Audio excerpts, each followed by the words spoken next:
puis je prenais un café avec ma chère épouse. On a un petit rituel du matin où on se raconte notre cheminement, où on en est dans nos tâches, dans nos vies, dans notre couple et tout ça. Puis nos enfants, maintenant, sont dans la début vingtaine. Fait que si vous avez des enfants qui sont plus vieux, vous allez peut-être vous reconnaître. Souvent, on se parle puis on se dit: «Ah, te souviens-tu quand les enfants étaient plus jeunes?» Puis des fois, on aurait le goût que nos enfants aient encore là, 3, 4, 5 ans, juste pour une journée, là, tu sais. On s'ennuie parfois de cette version-là de nous qu'on a été. Puis, en lien avec le ménage du printemps, ça m'a rappelé une histoire. Et il y a un lien direct entre cette histoire-là et l'idée d'innover en éducation, puis la collaboration dans nos écoles. OK? Donc, je vous demande d'être patient avec moi. Je vais essayer d'aller droit au but.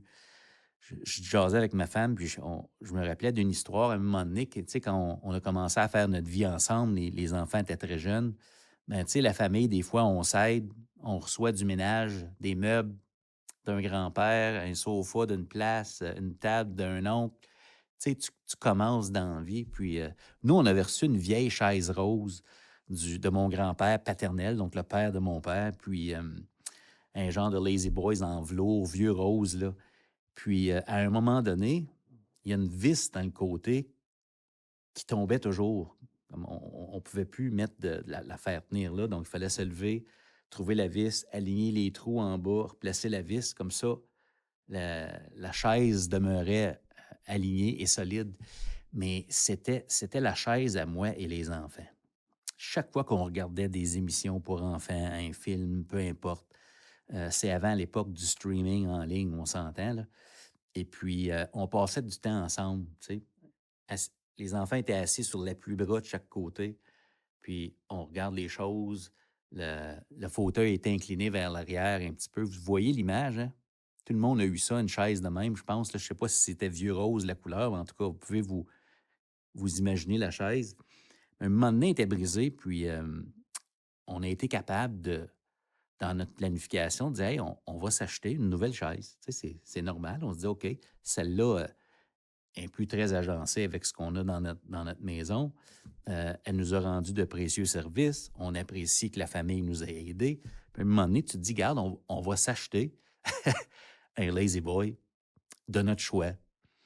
Puis ça donnait, je pense, au printemps. Fait qu'on sort la vieille chaise, tu sais, ben, notre chaise, on va la mettre au chemin pour les grosses vidanges. Elle était brisée, tu sais. Et mon garçon, Xavier, à ce moment-là, il a 3 4 ans. Puis il m'accompagne parce que, tu sais, on l'implique dans les tâches puis tout ça, comme on fait avec nos enfants.